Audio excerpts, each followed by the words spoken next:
하나님의 말씀은 신약성경 요한계시록 22장 18절과 19절의 말씀을 제가 봉독해 드리겠습니다. 이것은 하나님의 말씀입니다. 내가 이 두루마리의 예언의 말씀을 듣는 모든 사람에게 증언하노니 만일 누구든지 이것들 외에 더하면 하나님이 이 두루마리에 기록된 재앙들을 그에게 더하실 것이요 만일 누구든지 이 두루마리의 예언의 말씀에서 제하여 버리면 하나님이 이 두루마리에 기록된 생명나무와 및 거룩한 성에 참여함을 제하여 버리시리라. 아멘. 계시록 22장 18절 19절 말씀을 가지고 16번째 시간, 주제 설교죠. 요한계시록을 우리가 어떻게 읽어야 하는가. 아무리 읽어도 기본적인 지식 없이는 도대체 무슨 내용인지 알지를 못해서 수도 없이 읽어도 읽다가 지치고 그냥 덮어두고 그러한 사람들이 거의 다죠. 그 이유는 다른 성경도 마찬가지겠지만 성경이 어떻게 기록이 되었고 어떠한 의도로 기록이 되었는지 여러 가지 차원에서 기본적인 공부를 하고 사실은 성경을 우리가 이제 읽고 성경을 우리가 들어야 됩니다. 그냥 기본적인 어떤 그러한 지식이 없이 그냥 무조건 성경을 읽는다고 성경이 깨달아지는 것이 아니죠.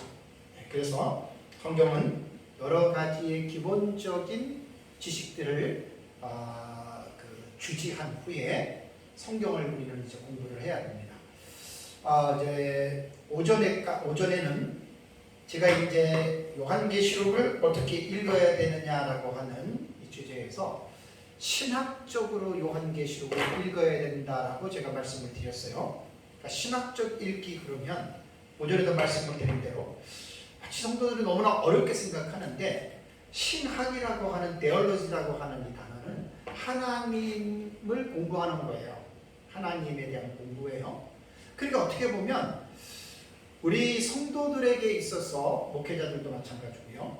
신학을 한다라고 하는 일을 최고의 기쁨과 즐거움으로 여러분 삼아야 됩니다. 왜? 하나님에 대해서 공부하는데 그 일이 따분하거나 그 일이 짜증이 난다면 말이 안 되잖아요. 그래서 조나단 에드워즈는 성도들에게 이런 말을 했다고 해요. 자기 교회 성도들에게 여러분들은 평생 죽을 때까지 신학을 공부하십시오. 그러니까 신학은 결코 어려운 용어가 아니에요. 오전에 말씀을 드린 대로 기본적으로 알아야 되고 요즘에 이제 교회 성도들의 지식적인 수준이 젊은이들은 거의 다 대학 졸업했잖아요. 무엇을 가르친들 모르겠습니까? 옛날에나 우리 이제 부모님들 세대에 이제 초등학교도 못 나오시고 한글도 모르시는 그건 아주 옛날 세대고 지금은 안 그렇습니다. 그래서 성경을 보다 좀 체계적으로 또 학문적으로 당연히 접근을 해야죠. 인간은 언어로 기록한 것이고 또 역사 세계 속에서 기록된 팩트이기 때문에 역사에 대한 지식이 없이는 또 성경을 깊이 아는 데에 또 문제가 되는 거예요. 그래서 이제 오전 시간에는 신학적으로 요한계시록을 읽어야 되는데 신학에는 네 가지의 그 기본적인 어떤 그 시스템이 있다고 했잖아요. 이것은 거의 신학자들마다 이제 신학에 대해서 구분하는 범위가 약간의 차이가 있기는 하지만 저것이 그냥 보편적인 개념입니다. 이론 신학과 실천 신학으로 신학은 이제 구분을 하는데 이론 신학을 이제 주경 신학과 조직 신학과 그 다음에 이제 그 역사 신학으로 그렇게 구분을 합니다. 그 다음에 이제 실천 신학은 말 그대로 목회하는 데 도움이 되는 이제 그러한 여러 가지의 또 과목들이 있죠. 그래서 이제 실천 신학으로 이렇게 이제 두 가지로 이제 큰 틀에서는 이렇게 나누고 있는데 지난주까지 14시간 동안에 제가 묵시문학적으로 읽어야 되고 성경 해석학적으로 읽어야 되고 성경 해석학적으로 읽어야 되는 해석학적 구조가 단어, 그 다음에 사건, 그 다음에 단락 여기에 대해서 한 14시간을 제가 여러분들과 함께 은혜를 나눴습니다.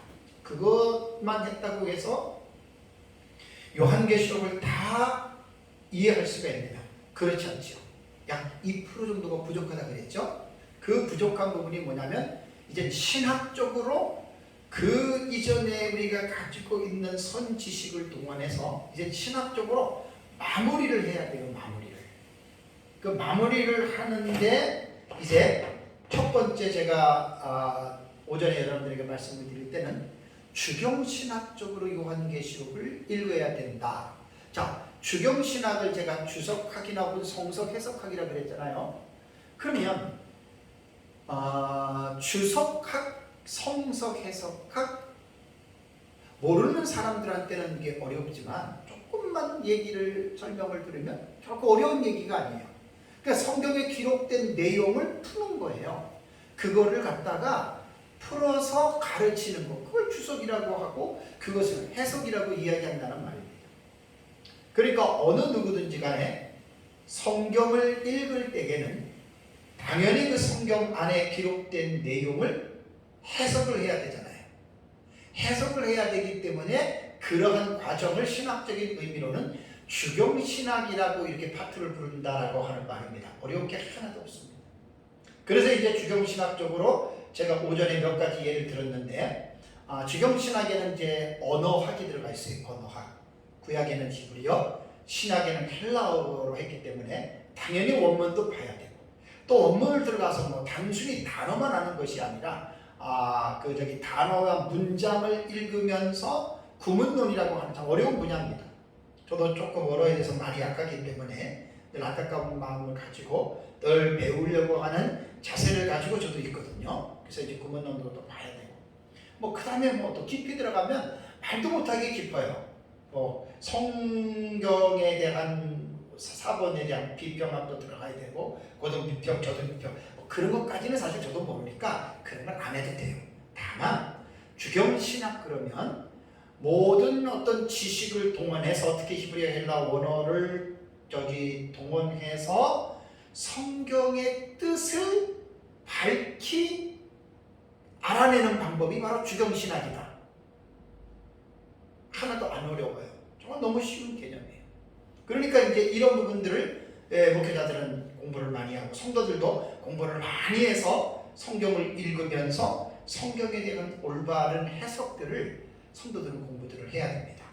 그래서 이제 요한계시록을 1장부터 22장까지를 다 단어 하나하나, 절 하나하나 다 읽어가면서 이 단어는 무슨 뜻이고, 1절에는 무슨 내용이고, 2절은 무슨 내용이고, 또 전후 절에 대한 이게 어떤 관계가 있는지, 또 장에 대해서도 물론 성경을 기록할 때 장절은 없었지만 그래도 이제 거기에서 또 장절에 관한 관계는 어떻게 되는지, 그런 것들을 다 살펴서 성경을 여러 번 해석하는 겁니다. 그것이 이제 우리는 주경신학이라고 한다.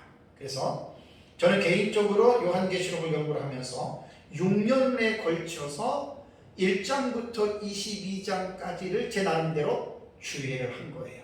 그래서 제가 쓴 책이 요한계시록 주해라고 하는 이런 제목을 제가 붙였던 겁니다. 그래서 요한계시록은 그냥 앞에서 말씀드린 대로 묵시문학적으로 해석학적인 구조로 읽었다고 해서 요한계시록을 다 하는 게 아니라 그것을 기반으로 하여 신학적 읽기로 완전하게 마무리를 하는 거. 그래서 이제 제가 오전 예배에는 이제 주경신학 얘기했고, 그 다음에 조직신학 얘기를 한 거예요. 그러니까 조직신학이라고 하는 거는 오전에도 말씀드린 대로 성경 전체에서 우리가 그냥 읽어버리면 지식에 대한 어떤 한계가 있기 때문에 성경 전체를 우리가 알아낼 수가 없어요. 그래서 이제 하나님은 신학자들을 통해서 이제 7가지의 시스템을 이제 연구를 해서, 보통 신학대학원을 가면, 물론 대학교에서도 공부하는 경우도 있지만 보통 신학대학원을 가면 3년 동안 1년에 2학기씩 한 테마를 가지고 공부를 합니다. 그러니까 서론 부분은 뭐 간단하게 처리하는 경우도 있고 한데, 보통 이제 신론, 하나님은 어떤 분이냐, 그 다음에 인간론, 인재론, 인간은 어떤 존재냐, 그 다음에 세 번째는 기독론, 예수 그리스도는 어떤 분이냐, 네 번째는 구원론, 구원은 어떻게 받느냐, 다섯 번째는 교회는 어떤 것이냐? 여섯 번째는 종말론. 인류 종말의 마지막 때에는 종말이 어떤 상황이 일어날 것인가에 대한 이것을 이제 사실 신학교에서는 뼈대라고 해요. 뼈대. 조직신학이. 그래서 그러한 신학적인 입장으로, 조직신학적인 입장으로 요한계시록을 읽어야 되는데, 요한계시록 안에 나타난 성경의 영감론, 이건 성령의 감동으로 기록된 하나님의 특별 계시거든요. 그래서 서론에서 말씀드렸고, 신론, 그다음에 이제 인재론, 기독론, 교회론 쭉 해서 요한계시록을 그렇게 중요한 어떤 내용들, 이런 것들을 이제 주제별로 요한계시록 사실 잘 연구를 해야 됩니다. 첫째 부활이라고 하는 거, 계시록 20장 5절에 이는 첫째 부활이라 헤아나스타시스 헤프로테라고 하는 이 첫째 부활은 대단히 중요한 내용인데, 부활에 대한 이 주제를 우리가 공부를 하려고 하면 당연히 종말론에 해당이 되는 파트의 인간의 부활이 나오는데, 이게 바로 조직신학의 안에서 부활에 대한 전체적인 내용을 생각을 해야 됩니다. 사람이 죽었다가 이제 부활하잖아요. 그 부활의 시기가 언제이냐, 어떻게 부활하느냐, 마지막 때의 부활에 대해서도 요한계시록 20장 5절에는 첫째 부활이라는 말을 했는데, 이 첫째 부활은 무엇이냐? 그러니까 이제 신학적 입장으로 들어가면 이제 무천년은 중생으로서의 첫째 부활을 풀어가고, 우리 역사적 전천년은 순교자들이 육체의 부활이거든요. 그러니까 이제 종말론을 배우다 보면 늘 15시간 그 전에 다 여러분들에게 말씀을 드렸듯이 어떠한 신학적인 입장을 가지고 있느냐에 따라서 해석이 하늘과 땅 차이예요. 문자로 보느냐, 상징으로 보느냐, 과거에 이루어졌느냐, 미래에 이루어질 것이냐, 아니면 사건으로 보지 않고 상징으로 보느냐, 이게 저는 정말 얼마나 혼란스러운지 모릅니다.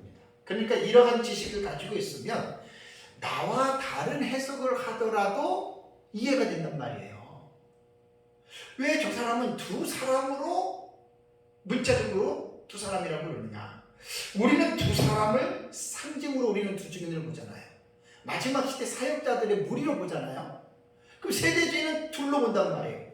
극단적인 문자니까.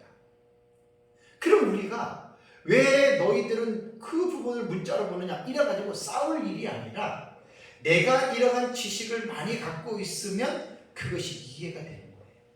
왜 저 사람이 문자적으로 해석하고, 왜 저 사람이 상징으로 해석하고, 왜 저 사람은 이 사실을 과거에 일어났다고 말하고, 왜 저 사람은 앞으로 일어날 사건으로 말하는가?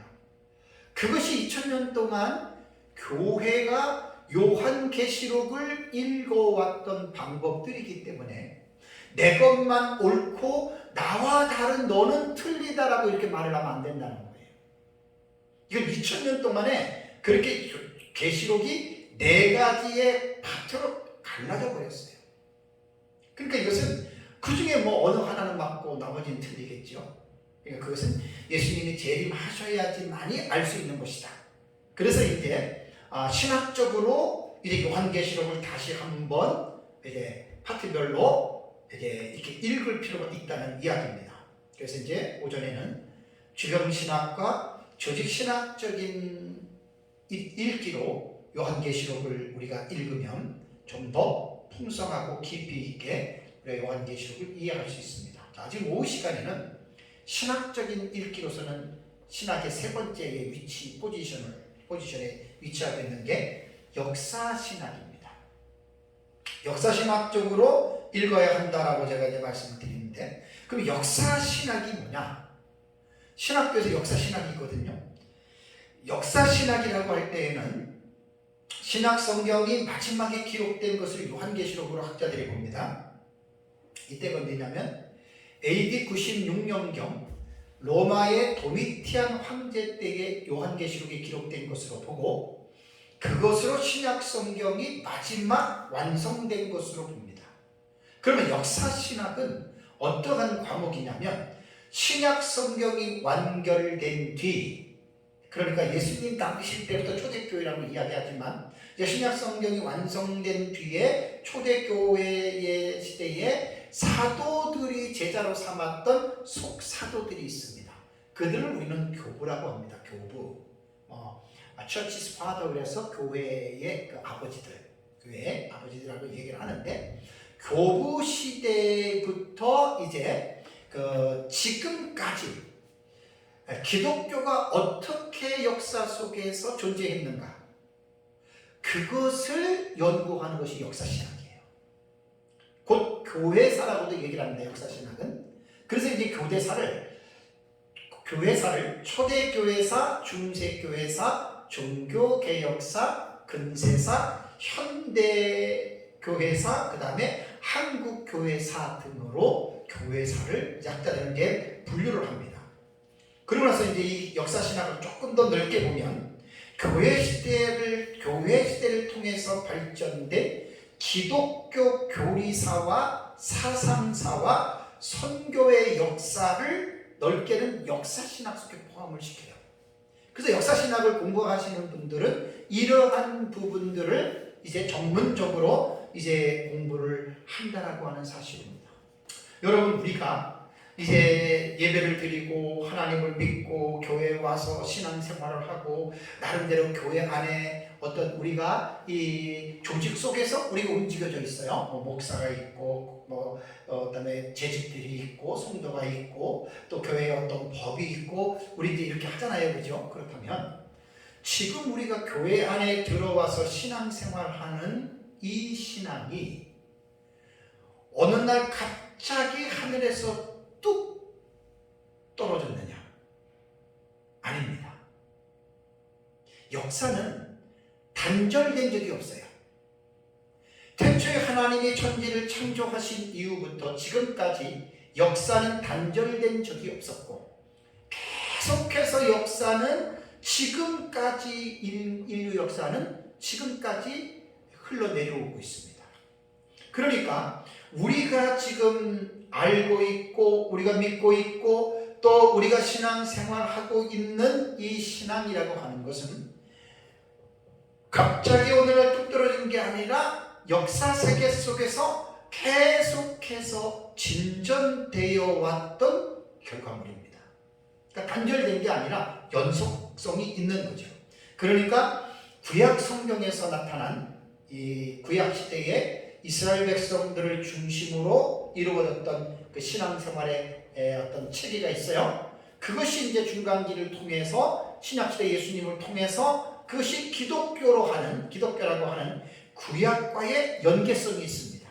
이렇게 내려와서 예수님이 12제자, 그 다음에 12제자를 통해서 속사도, 그 다음에 교부들 이렇게 해서 지금까지 신앙이라고 하는 것은 신학이라고 하는 것은 이렇게 연속성을 가지고서 이제 지금까지 내려왔다는 것이죠. 그러니까 역사신학의 입장에서 요한계시록을 우리가 읽어야 된다라고 하는 말은 요한계시록이 기록된 이후부터 약 2000년 동안의 교회가 어떻게 요한계시록을 이해했을까?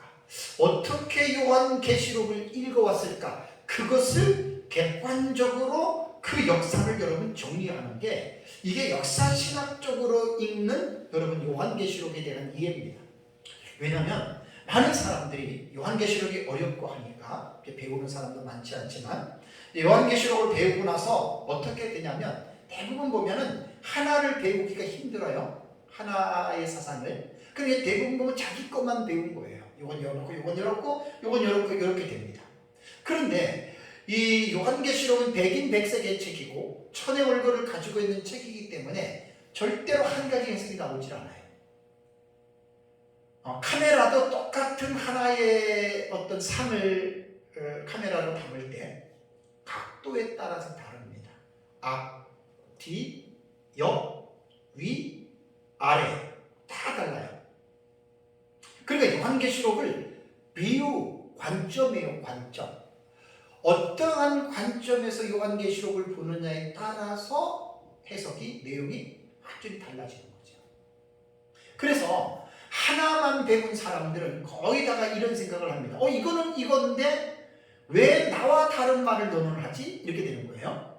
근데 그렇게 말하는 사람이 조금 겸손하고 마음이 온유하고 좀 여러 가지를 알려고 하는 사람들은 나는 이렇게 알고 있는데 당신은 이렇게 말하는데 이게 왜 이렇지요? 하고 겸손하게 물어보고 서로 어떤 토론을 하고 그러면서 이제 이렇게 지식을 넓혀 나가면 상관이 없는데, 그중에 성격적으로 조금 이상하거나 독선적이거나 혹은 어떤 인격적으로 상대방을 어떤 그 거칠게 다루는 그런 인격 장애들이 있을 수 있어요. 사람은 그런 사람들은 내 것과 다른 사람들을 향해서 넌 틀려 이렇게 말할 수가 있다는 거예요. 그러니까 자기가 보는 입장에서는 자기 것이 맞지만 그 사람 자기와 다른 그 상대방의 입장을 헤아리지 못했던 것에서 나오는 거예요. 그렇죠. 좋은 인격을 가지고 좋은 성품을 가진 사람들은 내 것만 주장하기보다는 상대방이 무엇을 말하는지에 대해서 그런 것을 조금 알려고 하는 겸손한 마음을 가진 사람들은 이 지식의 범주가 조금 더 넓어져요. 그래서 이제 내 것은 이렇지만 저 사람은 또 이렇게 보는구나, 또 비교해가지고 조금 더 이제 이러한 생각을 할 수가 있는 거죠. 근데 많은 사람들이, 하나만 아는 사람들은 대체적으로 이제 분쟁을 일으킵니다. 격돌하고. 그래서 제가 이제 계시록을 연구를 하면서 이러한 어떤 그 다툼을, 분쟁을 해결하는 방법이 딱 있는데 그게 뭐냐? 바로 지금 강조하는 역사신학적으로 요한계시록을 한번 읽어봐라. 2000년 교회의 역사를 통해서 우리의 믿음의 선진들은 요한계시록을 어떻게 읽어왔는지 2000년의 역사를 한번 살펴봐라. 그러면 제가 믿기로는 특별한 일이 아니고는 절대로 내 것만 옳고 나와 다른 너는 틀리다라는 말을 할 수가 없습니다. 근데 의외로요, 신학자들과 목회자들 가운데에 하나만 배우고 자기 것에만 확신을 가지고 있는 사람일수록 자기와 다른 사람에 대해서 비난과 비판과 정죄하기 쉽습니다. 저도 전천년으로 돌아온 지가 10여 년 정도 되는데, 그 전에 전천년 처음으로 돌아와서 그 전에 무천년으로 있을 때는 무천년이 뭔지도 모르겠었는데 그때는 관심이 없어서 사실 종말론을 배울 생각을 못했어요. 그러니까 논쟁하고 다툴 필요가 없는 거죠. 내가 모르니까. 전천년을 배우고 나서 한 2년 혹은 3년 정도 갈 때에는 너무나 내가 배운 역사적 전천년이 확실했기 때문에 저도 상대방을 나와 다르면 비난하고 저도 싸우고 정죄하고 그랬어요. 2, 3년 동안. 계속 연구하다 보니까 역사신학적으로 2000년 그 기독교회가 어떻게 요한계시록을 읽어왔는지를 쭉 공부하다 보니까 그렇게 말을 하면 안 되는구나 라고 하는 거를 어느 시점에 제가 깨달은 거예요. 저는 역사적 전천년이라고 하는 내가 보는 어떤 입장은 누구보다도 확신이 강합니다. 둘째가라면 서러워할 정도로 제 확신은 너무너무 강해요. 어느 누구도 제 확신을 꺾을 수가 없어요.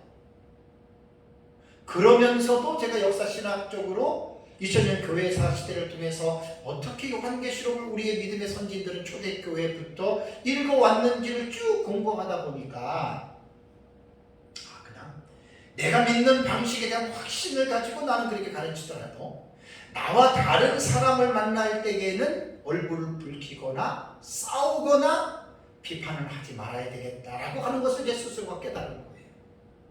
그래서 제 책에는 서론 부분에 보면은 2000년 교회사 시대를 통해서 이 요한계시록을 교회가 어떻게 읽어왔는지에 대한 변천사를 제가 서론 부분에 한 30페이지 정도 제가 간략하게 제 책에는 그 부분을 사실 다루어 놨습니다. 오늘 또 그것을 16시간째 지금 내가 설교를 하면서 이미 앞에 이 부분은 제가 여러분들에게 말씀을 드린 거를 또다시 정리를 해보는 거예요. 어떻게? 역사신학이라고 하는 그 신학적 입장에서 제가 요한계시록을 어떻게 읽어야 되는지에 대해서 여러분들에게 제가 지금 말씀을 제가 드리는 것입니다.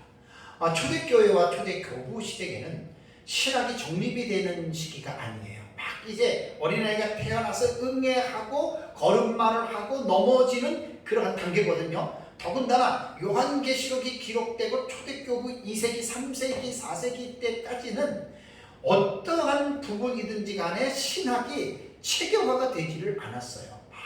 그때 이제 기독교가 이제 복음 전파를 통해서 부흥하면서 번영하면서 신학적인 입장이 이제 약간씩 정리되기 시작한 거예요.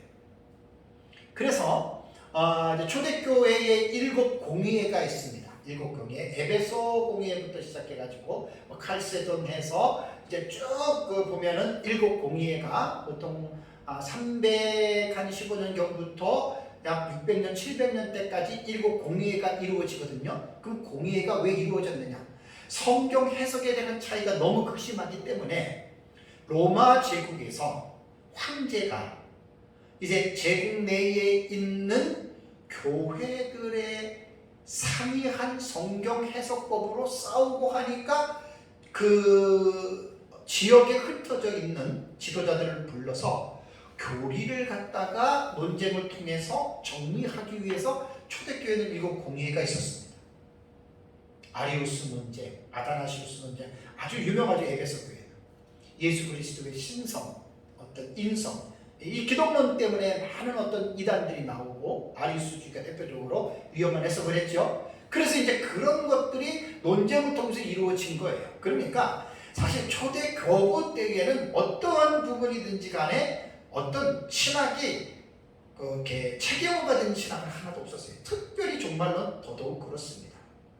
그러면 초대교회 신학이 정립이 되지 않는 이 시기에서 신학이 점진적으로 체계화되는 과정에서 이제 요한계시록에 대한 이 사상을 우리가 어떻게 전천년, 무천년, 후천년 얘기를 하는데 어떻게 우리가 이해를 해야 되냐면 사실 초대교회 때의 종말론의 기준은 뭐라고 정말 수는 없지만 분명한 뚜렷한 한 가지의 기준이 있습니다. 그게 뭐냐면 계시록 20장에 기록된 천년에 대한 해석에서 사실은 이제 종말론이 거기서부터 이제 이렇게 추측이 돼서 온 거예요. 자, 우리 계시록 20장 한번 가볼까요? 우리 20장. 20장을 보시면 우리가 너무나 잘 아는 내용입니다. 20장 1절에서 6절을 보면은 사도 요한이 또 내가 보매 하에이도 천사가 무저갱의 열쇠와 큰 쇠사슬을 위해 소리가 하늘로 내려와서 용을 잡으니 곧 옛뱀이요 마귀요 사단이라 잡아서 1000년 동안 결박하여. 그래서 이제 6절까지 쭉 읽어보면은 2절에 1000년 동안이라고 하는 말이 나오고요. 그 다음에 다시 3절에 1000년이 차도록이라고 하는 말이 나오죠. 그 다음에 그 4절에 1000년 동안이 나오고 5절에 그 1000년이 차기까지가 나오고 6절에 1000년 동안이라는 단어가 용어가 나오고 7년에 1000년이 차례라고 하는 이 1000년이라는 말이 나옵니다. 1000년 할 때 1000은 1000입니다. 킬리오이 1000예요. 그냥 1000, 그러니까 1000년. 그 다음에 연은 헤노스라고 하는 말로 연을 말하는 거예요. 그러니까 이 본문에서 나오는 킬리아 에테라고 하는 이 1000년이라고 하는 용어가 이 1000년을 어떻게 보느냐에 따라서 이제 종말론의 기초가 놓이게 됐다는 말이에요. 그래서 이제 지금까지 종말론에 있어서 4가지의 학파들이 2000년 동안에 존재했거든요. 4가지 학파가 존재를 했는데 이제 역사적 전천년이 나왔고 무천년이 나왔고 후천년이 나왔고 세대주의 전천년이 나왔다고 여러분들 알고 있잖아요. 그래서 이 4가지는 사실 따지고 보면 2가지예요. 역사적 전천년과 무천년이에요. 역사적 전천년에서 19세기의 세대주의가 분화가 됐고 무천년에서 18세기의 후천년이 분화가 된 거예요. 그러니까 크게 말하면 역사적 전천년과 무천년의 2가지의 줄기로 나누어졌다라고 생각을 하면 됩니다. 그러면은 천년에 대한 이해에 있어서 이 킬리아에테라고 하는 천년에 대한 이 이해에 있어서 이제 전천년과 무천년이 갈라지기 시작하는데 이 천년이라고 해서 이제 이 천년이라고 하는 말을 천년왕국이라고 하는 용어가 새겨졌잖아요. 그죠? 천년왕국. 그러니까 천년이라고 하는 이 용어란 말이에요. 천년이라고 하는 이 용어에서 천년왕국설이 여러분 이것이 이제 이루어진 거예요. 천년왕국이라고 하는 게. 천년왕국이라고 하는 것이 이제 이루어졌는데 그렇다면 천년왕국에 대한 개념이 들어가잖아요. 그러면 우리가 흔히 말하는 이제 전천년, 무천년, 수천년 세대주의는 천년이라고 하는 용어와 그 다음에 예수님의 재림이라고 하는 이 주제를 연결시키는 거예요. 그러니까 이것이 두 가지의 개념이 떨어지면 안 돼요. 그러니까 천년이라고 하는 용어와 예수님의 재림이라고 하는 이 두 가지의 용어를 연계해서 만든 용어인데 전천년이라고 하는 우리 말의 순수한 의미는 뭐지요? 천년 전이라는 말이에요. 천년 전. 그러면 천년 전 그러면 재림하고 연결시키면 어떻게 되는 거예요? 천년 왕국이 있기 전에 뭐가 일어난다? 예수님의 재림이 일어난다. 이렇게 기본적인 용어를 이해를 해야 돼요. 무천년이라고 하는 말은 뭐죠? 없을 무자예요. 우리 말은. 그러니까 천년이 어떻게 해요? 없다라는 말이에요. 이게 무천년의 개념이에요. 예수님이 재림하기 예수님이 천년 왕국 전에 예수님의 재림이 있다 없다? 없다. 이것이 바로 무천년의 개념이고요. 후천년이죠. 후천년. 후천년은 뭐예요? 천년 왕국이 지난 후에 예수님이 뭐 한다? 재림한다. 이렇게 보는 거예요. 세대주의 전천년은 뭐죠? 전천년 말대로 천년왕국 전에 예수님이 재림하는데 무엇과 관련이 있어요? 세대주의, 세대라고 하는 것과 관련이 있는 게 이게 세대주의 전천년입니다. 그래서 사실은 천년왕국은요, 여러분 이게 참 용어가요 되게 혼동이 돼요. 천년왕국을 기준으로, 이거는 재림을 기준으로 하던 천년왕국을 기준으로 하던 두 가지의 이 주제는 띄면은 안 돼요. 대신에 어떠한 것을 기준으로 삼느냐에 따라서 용어가 확 바뀝니다. 천년왕국 전에 예수님이 뭐예요? 재림한다. 천년왕국이 지난 다음에 예수님이 재림한다. 이렇게 본다면 역사적 전천년은 천년왕국 전에 어떻게 해요? 예수님이 재림한다. 이것이 역사적 전천년의 개념이고, 천년왕국이 끝난 후에 예수님이 재림한다. 이것이 사실은 무천년과 후천년의 개념이에요.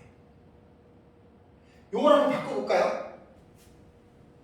기준을 예수님의 재림으로 본다면, 재림으로 기준을 잡으면 천년왕국은 개념이 사라지면 안 돼요. 자, 예수님이 재림할 때 예수님 재림 전에 천년왕국이 있다. 이것은 재림을 기준으로 볼 때는 천년왕국, 우리는 이제 전천년이라고 부르면 맞을 것 같죠, 그죠? 근데 전천년은 이 개념이에요. 그러면 예수님 재림하시기 전에 천년왕국이 있다는 후천년도로 이렇게 이 개념으로 가는 거예요. 이 개념으로. 여기서 혼동이 돼요. 자, 예수님이 재림하신 후에 뭐가 있다? 천년왕국이 있다. 이것이 전천년의 개념이에요.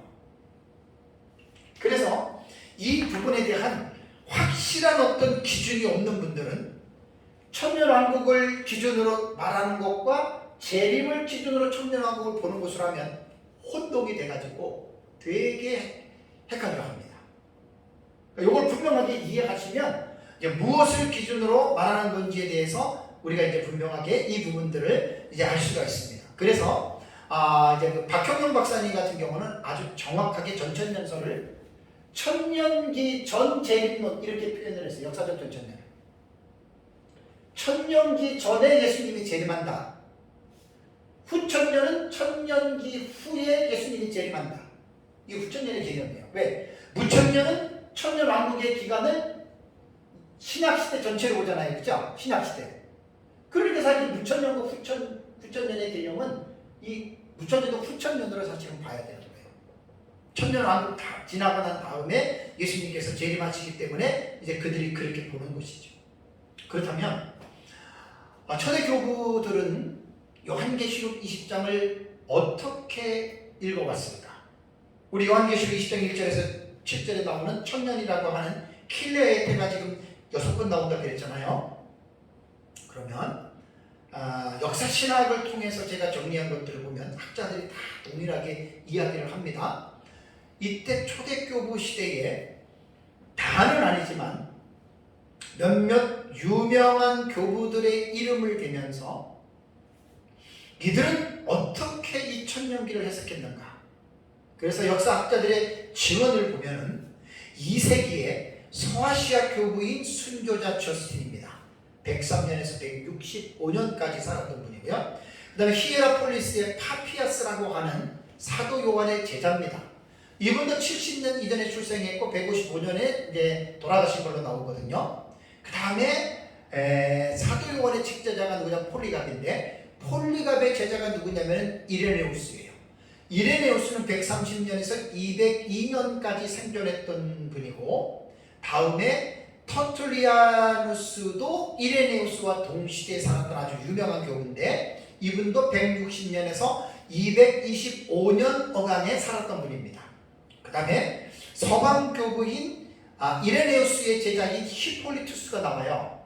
이 히폴리투스는 170년에서 235년 3세기로 완전히 넘어가는 교부입니다.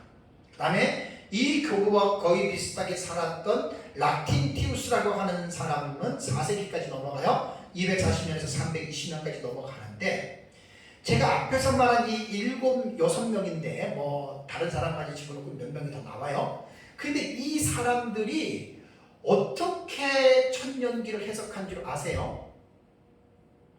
우리가 지금 역사적 전천년이 믿고 있는 대로 예수님께서 재림하신 후에 이 세상에 천년왕국이 이 땅에서 이루어진다 이렇게 믿었다 그래요. 이건 제 말이 아니고 교회사가인 그렉 앨리슨의 말입니다.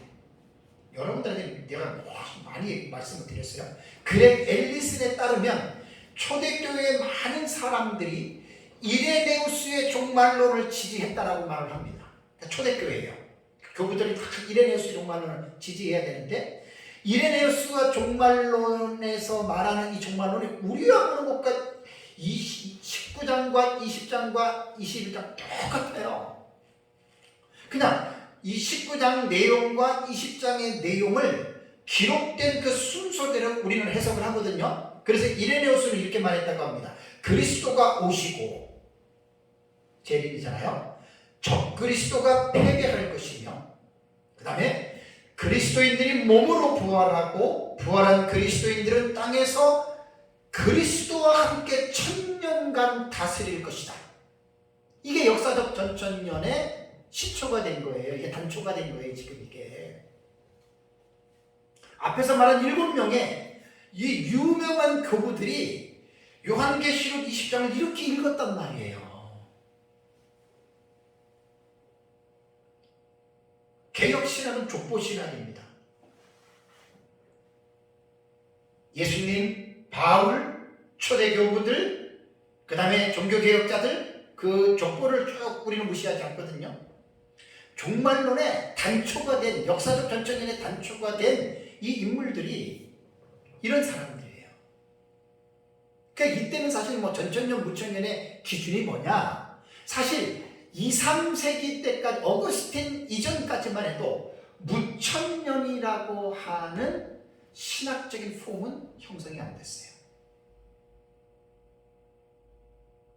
이런 7명의 유명한 교부들이 그냥 예수님 재림하면 이 땅에서 천년왕국이 이루어질 것이고 부활을 하고 죽은 자들이 부활해서 그들이 이 땅에서 1000년 동안 왕노릇 할 것이다. 이것이 사실은 초대교회 교부들이 보는 다는 아니지만 지극히 자연스러운 여러분 그런 방식이었습니다.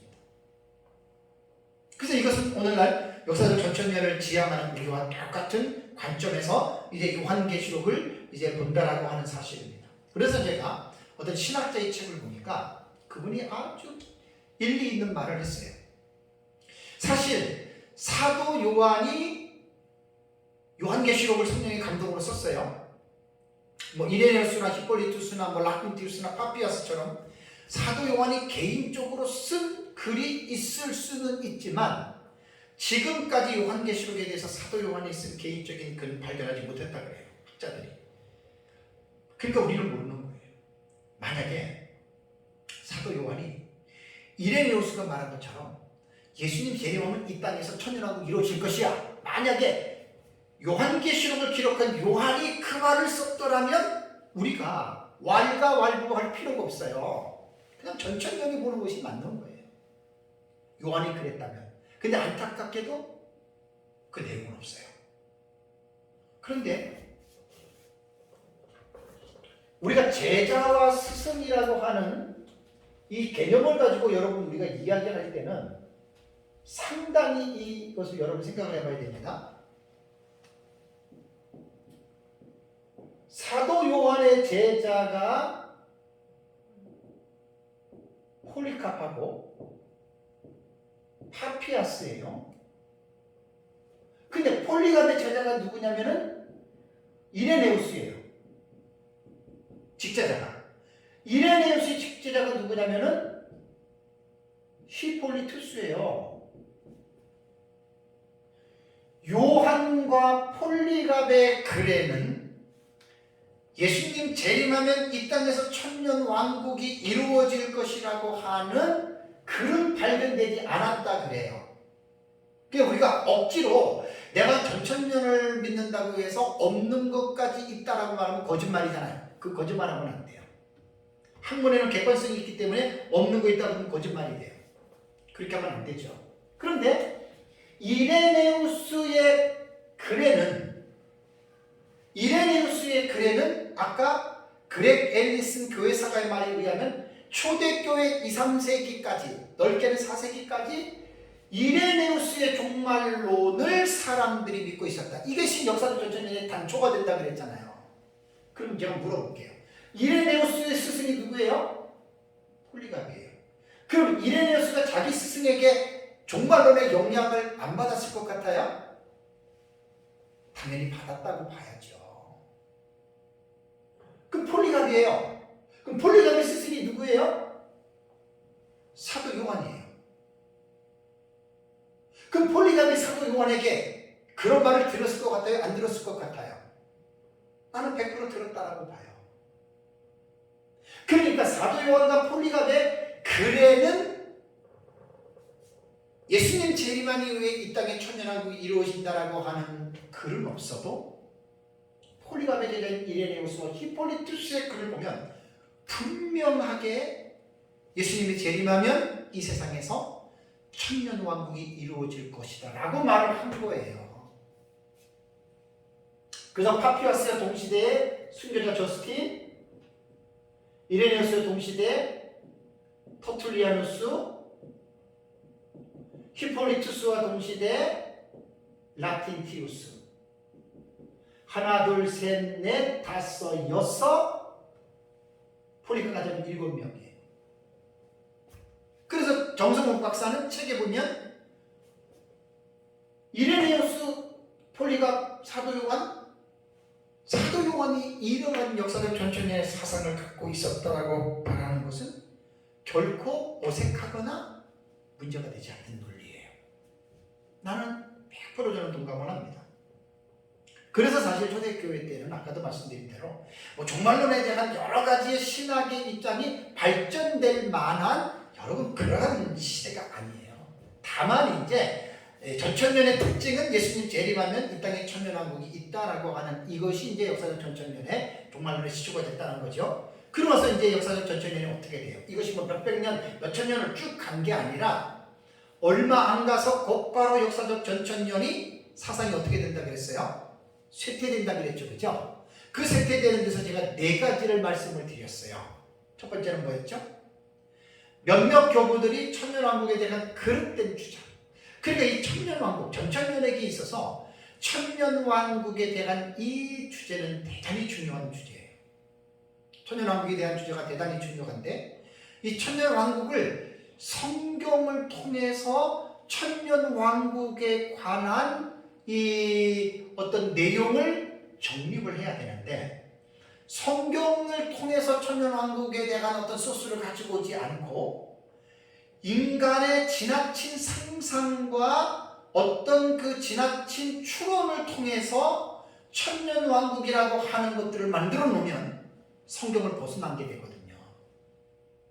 그래서 이제 몇몇 교부들이 천년왕국에 대해서 아주 성경적인 계시의존 사색이 아닌 인간적인 추론이나 추상적인 어떤 걸 가지고 천년왕국을 완전히 잘못 묘사했어요.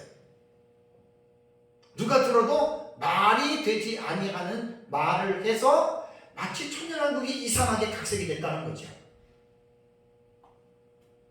그리고 두 번째는 제가 왜 역사적 전천년주의가 쇠퇴하게 됐다 그랬죠? 극단적인 신비주의와 이단들, 오늘날로 말하면 시한부 종말론자들입니다. 대표적으로 몬타누스파하고 그 다음에 또 하나 캐리투스라고 하는 이단, 초대교회사에 보면은 아주 자주 잘 꼭 등장하는 그러한 이단들입니다. 이단들. 캐리투스와 그 다음에 몬타누스파. 이런 것 때문에 이 사람들이 꼭 이단들이 천년왕국을 얘기하거든요. 예수님 재림하면 이 땅에 천년왕국이 있다. 그 천년왕국에서 우리가 뭐 먹고 마시고 즐기고 막 쾌락을 누리고 이 천년왕국 그런 쾌락을 누리는 나라가 아니에요. 에덴 동산, 범죄하기 이전에 에덴 동산을 회복하는 게 천년왕국이거든요. 그러니까 에덴 동산에 대한 기본적인 이해가 없이는 천년왕국을 말할 수가 없는 거죠. 다음에 세 번째는 왜 역사적 전천년의 이 사상이 쇠퇴가 되냐면 성경을 새롭게 해석하는 우화적인 해석 방법 때문에 역사적 전천년이 쇠퇴가 왔다고 했어요. 그 우화적 성경 해석이 알레고리 해석인데 클레멘트와 오리겐이에요. 알렉산드리아 학파에 있었던 신학자인 오리겐이, 클레멘트의 제자인 오리겐이 성경을 문자적으로 해석하지 말고 문자 이면에 있는 그 내용에 대한 해석을 시도하자. 이게 사실 위험한 해석법이거든요. 그래서 이제 이 오리겐에 의한 알레고리의 해석법이 결국은 이제 티코니우스에게 내려가고 티코니우스 다음에 5세기에 어거스틴까지 내려가서 어거스틴이 요한계시록을 이 풍요적으로 상징적으로 요한계시록을 해석한 것이 무천년기의 단초가 된 거예요. 이게 시작이 된 거예요. 그래서 역사신학적으로 2000년 교회가 어떻게 요한계시록을 읽었느냐라고 딱 본다면 2, 3세기 동안에는 역사적 전천년주의로 본 것이 거의 다 그렇게 학자들이 얘기를 하고 5세기에 가서 어거스틴에 의해서 무천년기설이 이제 시작이 됐다고 보시면 돼요. 이게 이제 역사신학적으로 볼 때 이제 우리가 객관적으로 그 부분들을 말하는 겁니다. 다음에 이제 역사적 전천년이 쇠퇴하게 된 네 번째 이유가 정치적인 문제로 배척을 당하게 됐다 그랬어요. 이건 지난번에 다 했던 내용이니까 그냥 기억만 여러분들에게 상기시키기 위해서 제가 이제 간단하게만 말하고 이제 넘어가겠습니다. 자, 그래서 이제 2, 3세기 때에는 초대 교부들이 이제 대체적으로 여기 말한 7명의 교부들 정도가 역사적 전천년으로 종말론을 봤는데 이제 이것이 네 가지의 어떤 이러한 부정적인 사건을 통해서 역사적 전천년이 쇠퇴하게 된 거예요. 그러면서 자연적으로 나온 것이 뭐냐면 오리겐에 의해서 어거스틴에게 전수된 알레고리 해석으로 무천년설이 나오게 된 거예요. 사실 역사적 전천년의 성경 해석은 이렇습니다. 문자적인 해석을 중시하면서도 상징적인 해석을 병행하는 것이 역사적 전천년의 성경 해석 방법이고요. 사건에 대한 해석에 있어서 이레네우스 히포리투스의 글들을 보면 그들이 이제 남아있는 종말론에 대한 해석들을 보면 미래에 일어날 사건으로 보았다는 거예요. 그래서 역사적 전천년은 성경에 일어난 사건을 해석할 때에는 미래주의로 해석합니다. 미래주의. 이것이 역사적 전천년의 정체성이에요. 요한계시록을 해석하는. 근데 무천년은 어떻게 되냐면 역사적 전천년과 다릅니다. 왜냐하면 오리겔이 성경을 해석할 때 문자적인 해석을 완전히 무시한 것은 아니지만 문자적인 해석보다도 더 중요한 것이 문자 이면에 담겨 있는 그 영적인 의미를 캐내는 것이 중요하다. 이게 알레고리 해석이 된 거예요. 참 저는 이거 생각하면 마음이 너무 안 좋아요. 성경이 알레고리로 해석해야 될 부분이 있긴 있지만 결코 많지 않습니다. 그래서 알레고리 해석을 잘못하면 큰일 납니다. 칼빈이 제자들에게 그렇게 강조한 게 성경은 문자적인 해석을 하라고 그렇게 제자들에게 강조했던 게 칼빈의 성경 해석법이었습니다. 알고들 저기 상징 해석을 들어가야지 제대로 알지 못하고 막 들어가면 사실 코미디 수준이거든요.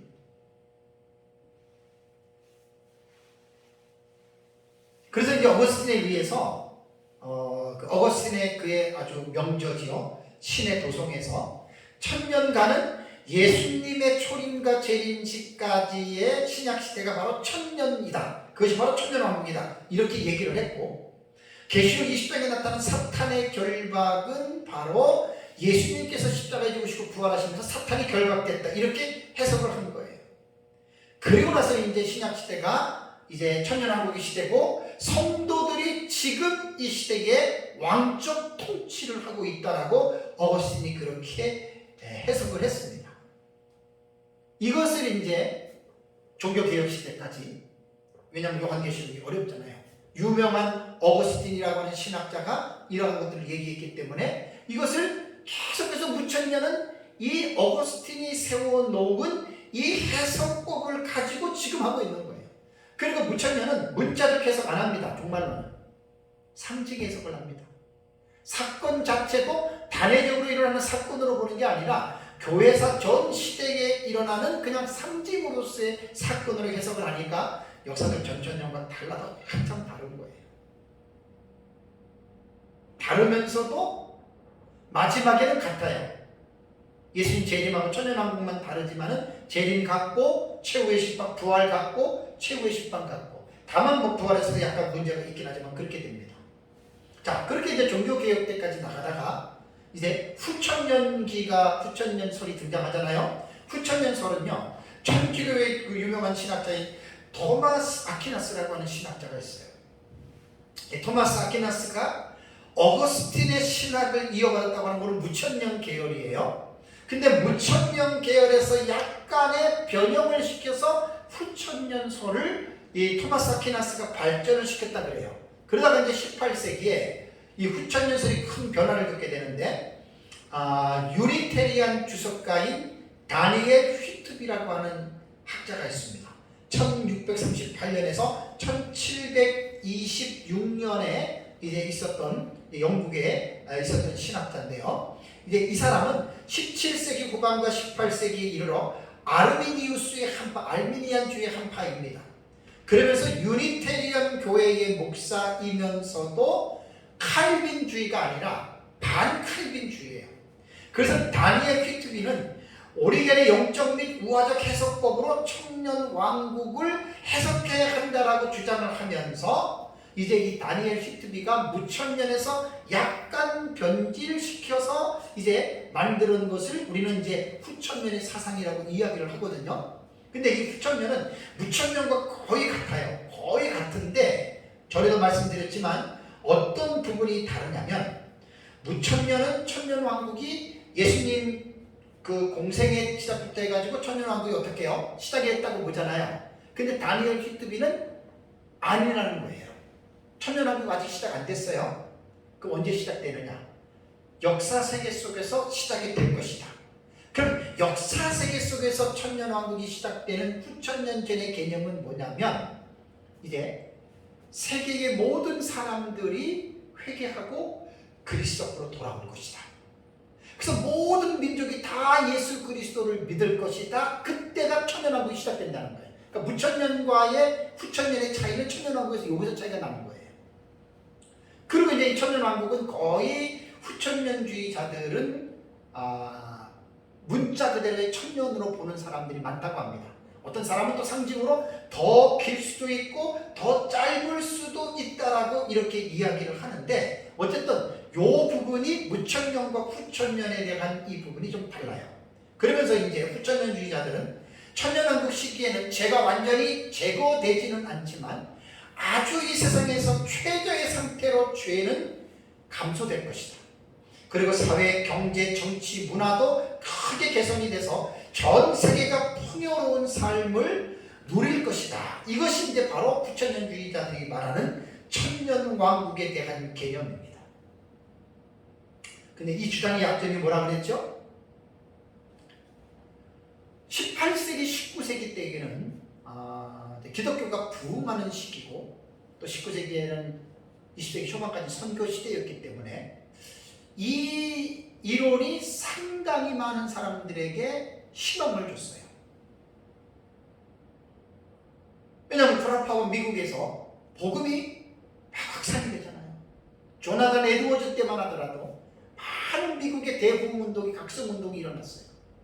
그러니까 그때에 있었던 사람들은 야 진짜 이게 뭐 전 세계가 막 다 예수님을 믿고 전 세계가 그리스도에게 돌아온 다니엘 휘트비가 말한 것과 같이 거기에 많은 신학자들이 건전한 신학자들이 동조를 하게 됐습니다. 근데 어떻게 됐죠? 18세기 19세기의 부흥기 때에는 마치 그럴 것처럼 보였지만 1차 세계대전이 1914년에 일어났죠. 그 다음에 2차 세계대전이 1939년에 일어났죠. 뭐가 깨지게 돼요? 꿈이 깨지는 거예요. 18세기, 19세기 부흥 시기, 선교적인 시기가 막 일어날 때는 금방 될 것처럼 와 이제 모든 나라에 다 믿고 천년왕국이 시작되는구나 라고 생각을 했는데 세계대전이 1, 2차 세계대전을 통해서 물거품이 되고 꿈이 깨진 거예요. 그래서 사실은 후천년의 이 낙관론이라 그래요. 저기 묻혀지는 학설이 되어버렸다 그 말입니다. 그리고 나서 19세기에 들어가서 세대주의 전천년이 발흥을 하죠. 이 19세기의 기독교 상황은요, 자유주의 신학의 영향을 받아서 완전히 그 미국, 영국이나 그 유럽 쪽이요, 완전히 신학적으로 타락의 길로 걸을 때입니다. 종교개혁이 일어나고 청교도에 대한 그런 어떤 좋은 시기가 지나면서 자유주의가 완전히 강탈을 해서 막 유럽 쪽이 정신없이 교회들이 막 추풍 낙엽처럼 쓰러지고 무너질 때입니다. 이때 영국에서 존 넬슨 답이라고 하는 이 사람이 영국 국교회에 거듭된 신학적 입장을 거부하고 올바른 신앙의 삶을 살아야 되겠다라고 하는 이 중심을 가지고 이제 국교회를 떠나서 형제단의 그룹을 들어가가지고 자기 나름대로 이제 신앙생활을 제대로 하기 위해서 형제단의 그룹 속에서 이제 그 신앙생활을 했습니다. 이게 이제 유명한 폴리모스 형제단입니다. 폴리모스 형제단.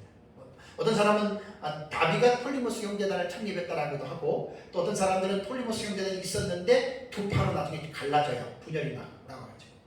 어쨌든 이 다비가 이제 폴리모스 형제단을 이끌어가는 지도자의 입장에서 종말론을 체계화를 시킨 것이 이것이 바로 세대주의 전천년입니다.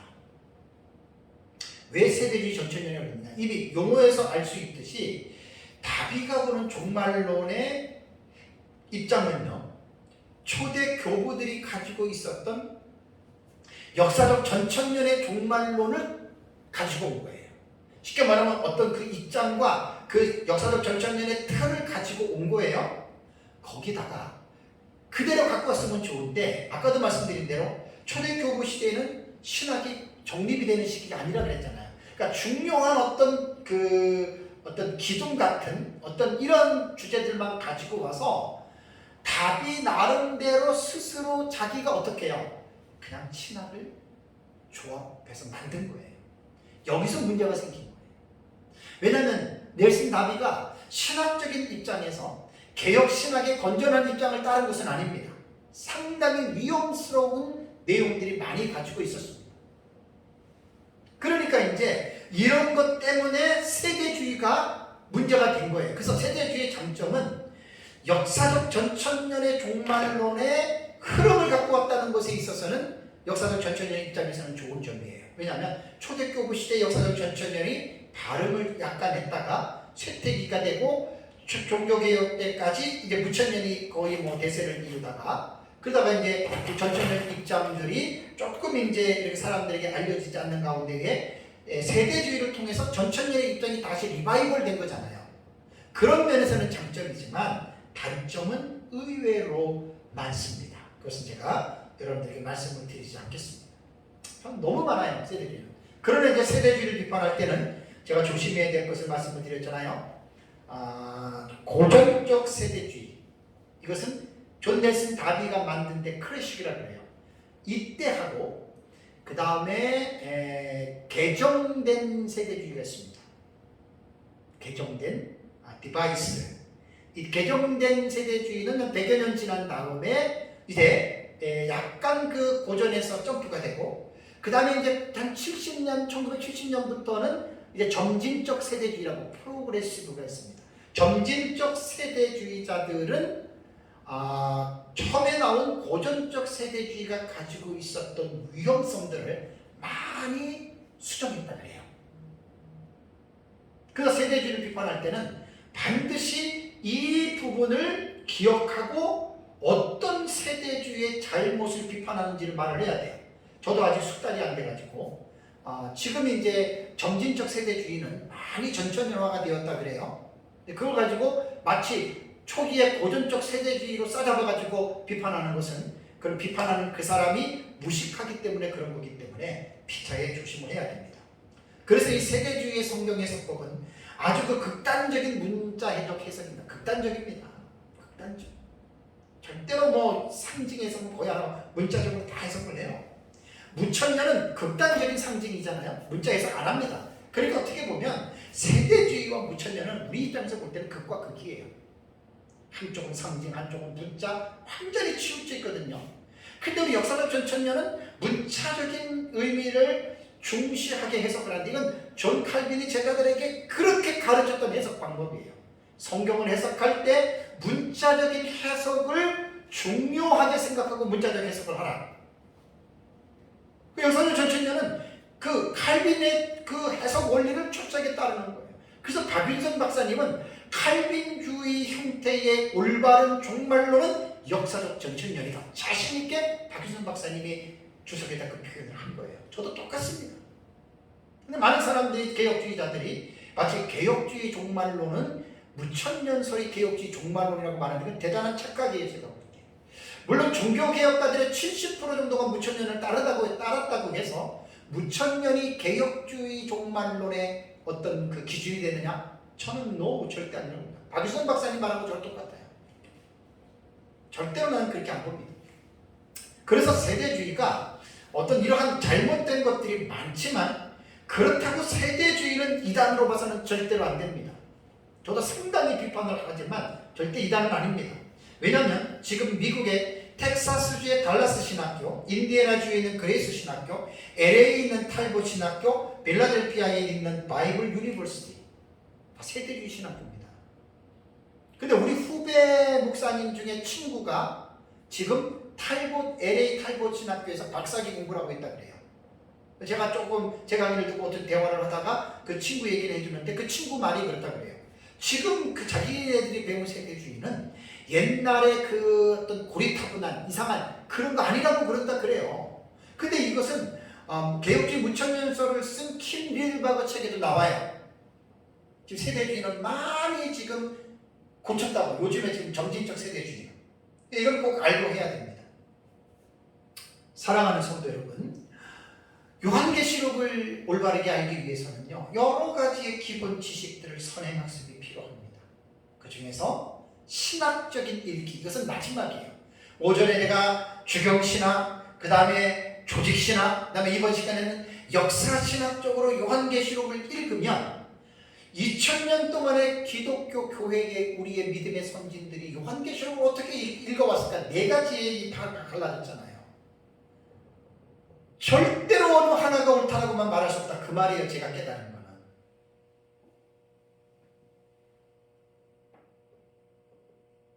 역사신학을 올바르게 깨달은 사람은 절대로 그렇게 말 못합니다. 근데 절대적으로 내 것만 옳다라고 말하는 사람들은 역사신학적에 무지하거나 아니면 영적으로 교만하거나 아니면 인격적인 큰 장애를 가지고 있는 사람들이 신학자든 목사든 성도든 내 것만 옳고 나와 다른 너는 틀리다라고 이상한 소리를 하는 거예요. 제가 역사신학적으로 요한계시록을 읽고 나서 나도 조심해야 되겠다. 내 것에 대한 확신은 저는 너무 강합니다. 어느 누구도 내 확신, 내가 보고 있는 요한계시록, 저는 이미 책을 써냈기 때문에 어느 누구도 저를 못 꺾습니다. 목에 칼이 들어와도 나는 죽으면 죽었지, 나는 저 사상 못 버립니다. 그럼에도 불구하고 제가 내 것만 옳다라고 주장하지 아니하고 다른 사람들의 사상 것을 내가 배우고 인정하면서 객관적으로 보는 이유는 2000년 교회가 어떻게 요한계시록을 읽어왔는지에 대한 우리의 믿음의 선진들이 읽어왔던 역사신학적인 방식으로 요한계시록을 읽고 나서 제가 깨달은 거예요. 그래서 지금은 제가 나와 다른 너는 틀리다 이렇게 말합니다. 말 안 합니다. 이단과 사이비들은 당연히 거부하지만 전천년, 부천년, 후천년 세대지 전부 다 신학자들이 다 개혁신학자들입니다. 그래서 피차에 조심해야 되고 역사신학적 읽기라고 하는 것은 2000년 기독교 역사를 통해서 어떻게 요한계시록을 읽어왔느냐에 대한 객관적인 지식의 어떤 체계이기 때문에 우리가 어떤 각자가 자기 것만 배우지 말고 남의 것도 같이 배우고 그러면서 자기의 주관을 갖고 가되 나와 다른 사람에 대한 비난과 비판은 무시를 하지 말자는 거예요. 이게 저의 지론입니다. 예수님의 재림이 하루가 지나가면 갈수록 가까워오는데 때와 시기는 절대 모릅니다. 그걸 어떻게 알 수 있겠습니까? 늦게 와서 주님의 재림을 잘 준비하고 예수님 재림할 때 부끄러움이 없는 그러한 거룩한 신부로서 주님을 만나는 저와 여러분들이 되기를 주님의 이름으로 축복합니다. 기도하겠습니다. 기도하겠습니다. 말씀을 생각하면서 참